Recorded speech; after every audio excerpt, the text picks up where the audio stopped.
Well, John, the blind often rely on accessible technology or help from others. In the case of COVID tests, getting either form of aid can be difficult. Thank you for calling Missouri ePay. My name is Cameron. How can I help you? Cameron Black can do plenty of things on his own at his job with a special setup. But during a pandemic, making sure he's safe to come to work isn't as easy as driving to the testing site near his job.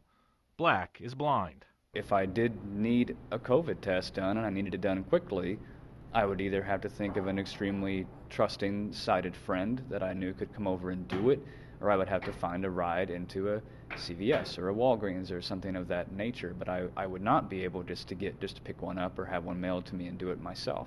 Black has been through the process of doing an at-home test when he wasn't living on his own. You have to self-administer it. It was the cotton swab up the nostrils, so that in itself is a sensitive process. Making sure the integrity of the sample is maintained, that it's stored away properly and to be mailed away is a sensitive process. And then just the instructions alone on how to do all that were all in print.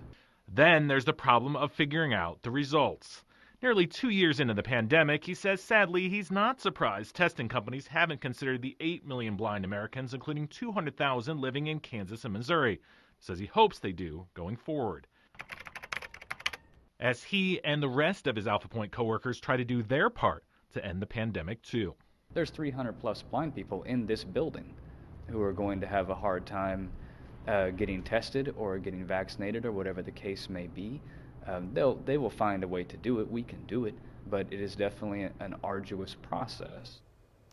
Now, the federal government is set to make 500 million at-home tests available. Alpha Point says even though the test won't be easy for the blind, it's still working to find out if the registration website and the instructions will be accessible to the visually impaired.